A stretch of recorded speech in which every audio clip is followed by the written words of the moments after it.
everyone else. Can I go in the front? Yeah, so I'm nervous about having him a flight. It's going to be scary. Excited? Yeah.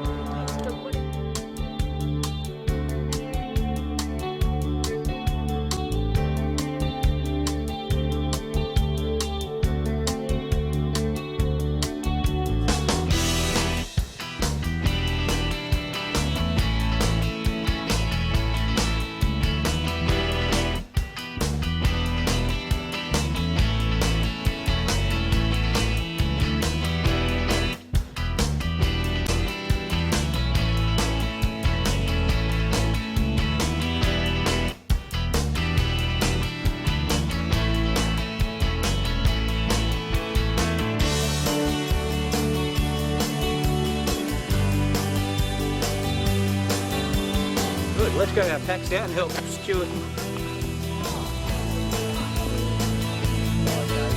That's my job here. Education and interpretation of my natural.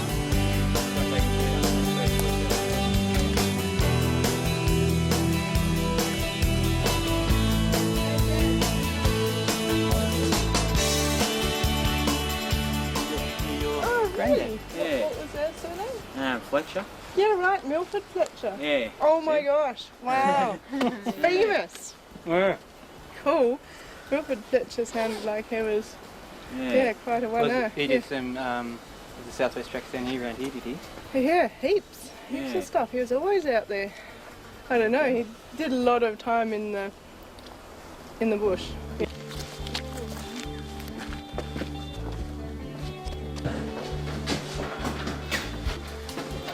Richard is a nickname.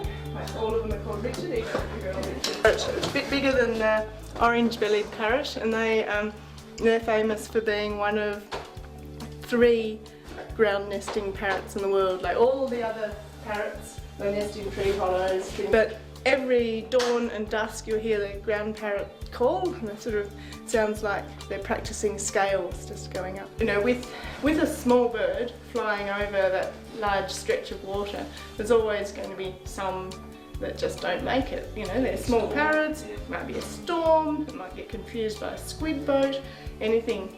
And so now the population's so small that it just can't handle that natural mortality.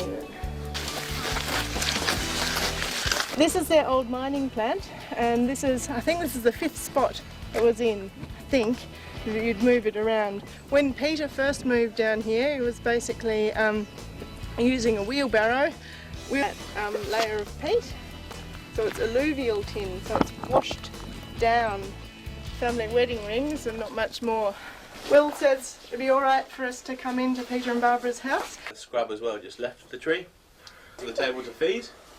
Is to come down and breathe. Yeah, yeah. Area Victoria, So all the way down here. Peter and Barbara.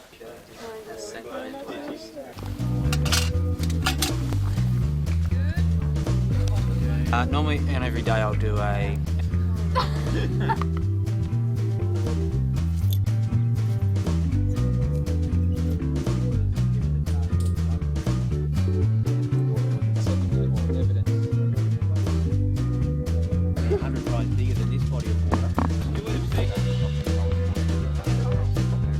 Some of those sea snail things over there.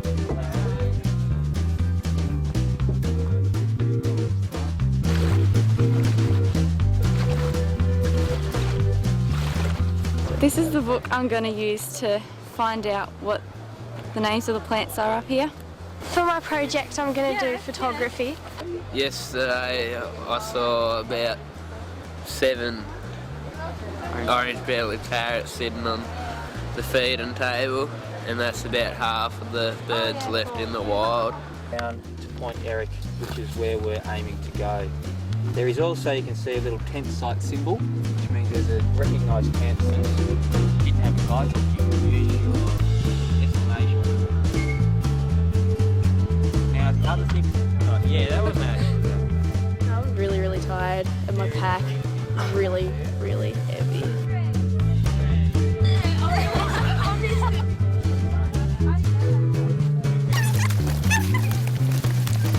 just left Melaleuca and it's day 1 and we're on our way to Cox's Bight.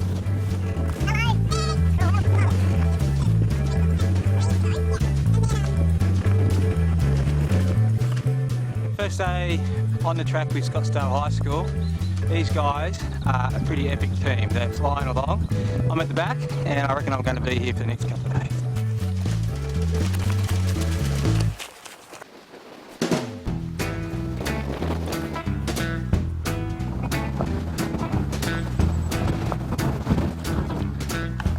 So we've been walking for about 3.5 hours and we just stopped by the side of the path and we found a echidna.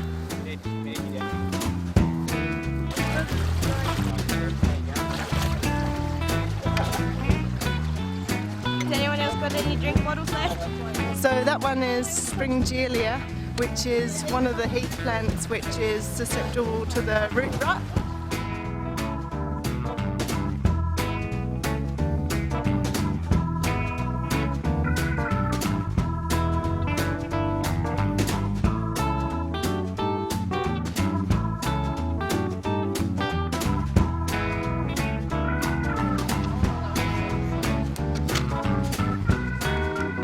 Oh, it's been pretty tough.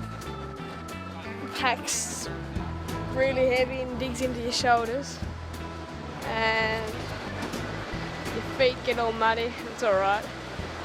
Because we're here now and we're at the beach.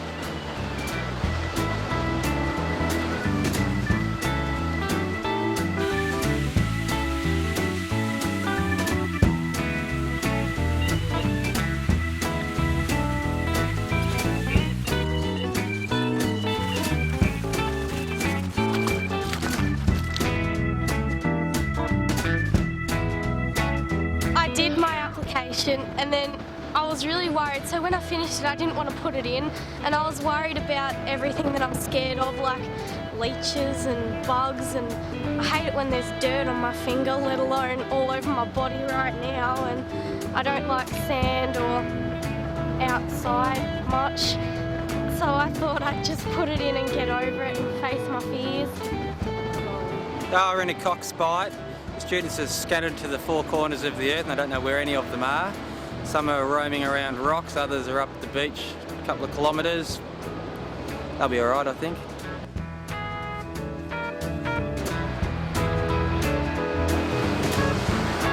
Oh yeah, there was. There were like little fish like that.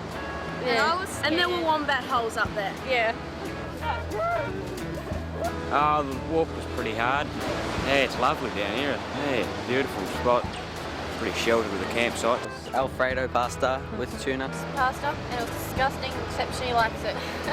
I'm having pumpkin soup or something. I've had noodles too. We're sending an email. That email basically becomes what's on the Coast Watchers website right now. Then everyone can hook onto the internet and have a look.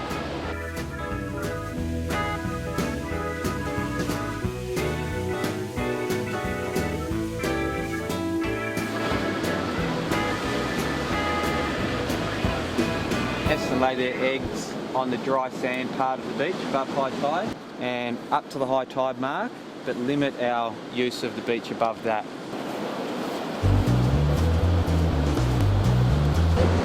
We're going to go pick up the rubbish and stuff. So what do you... Yeah, it's fine. You can... Yep.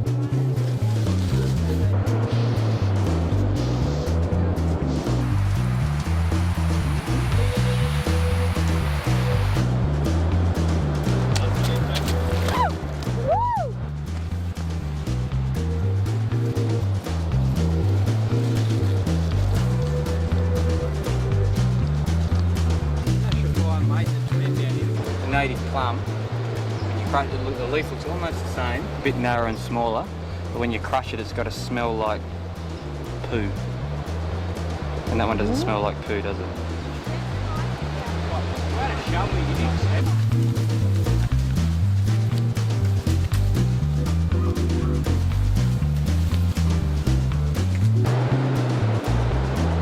Righto team. So we've got two options to get back to Cox's Bite Point, Eric.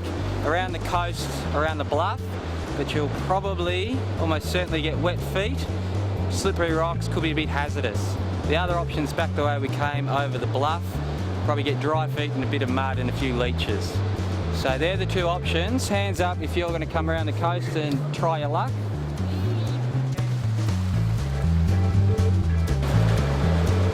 Right, go. Follow me down low, go, go, go. Ready?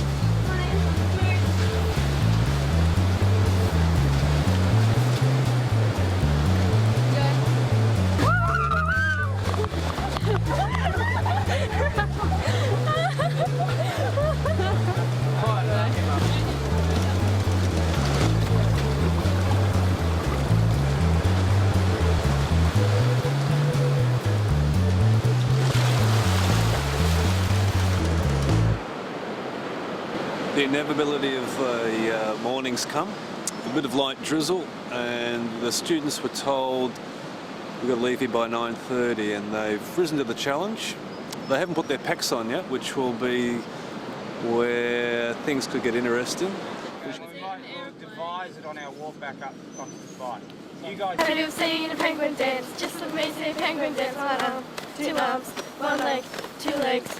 Have you ever seen a penguin dance? Just look at me, see a penguin dance. One arm, two arms, one leg, two legs.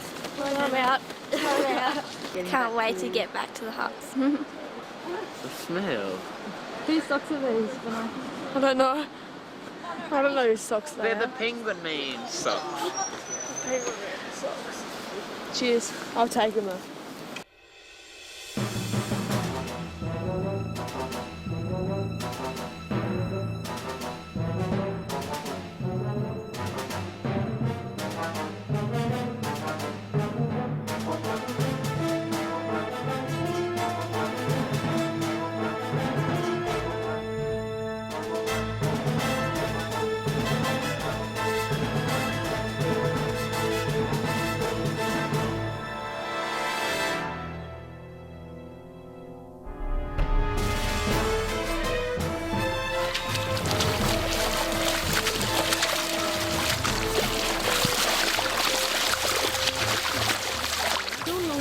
On the dirt like it's horrible. I have no shoes on. They're both wet, soaking wet. That was my pop. Can I read the first paragraph out maybe after everyone's had a look? There would be few tracks cut in Tasmania's southwest before the turn of the century, and since, that Milford Fletcher of Glen Huon has not trodden or recut, some of them more than once, during his 50 years of almost constant activity in that area. You name it, he's been there, be it as a prospector, track cutter, or in response to that mystic but irresistible call of the wild places that motivates so many of us.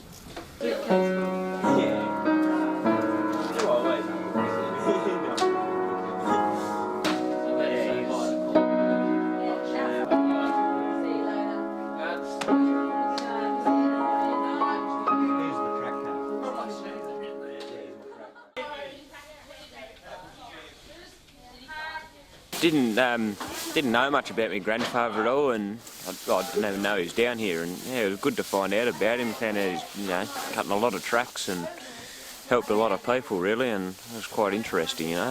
Sort of had a few photos of him, and good. Home time. Civilization. This is the portraits of everyone who came on this expedition with us.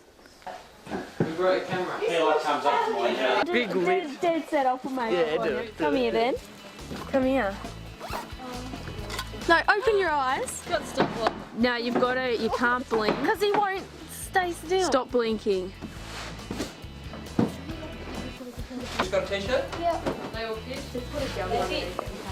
If you can fit it, mate. What are some of the challenges that you faced during the trip? Sore feet,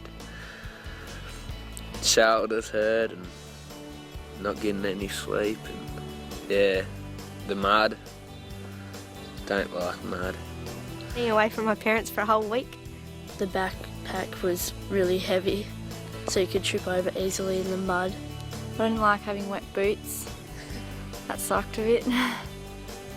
not used to that sort of thing. We didn't know what we're in for, and yes, I found that probably the most challenging.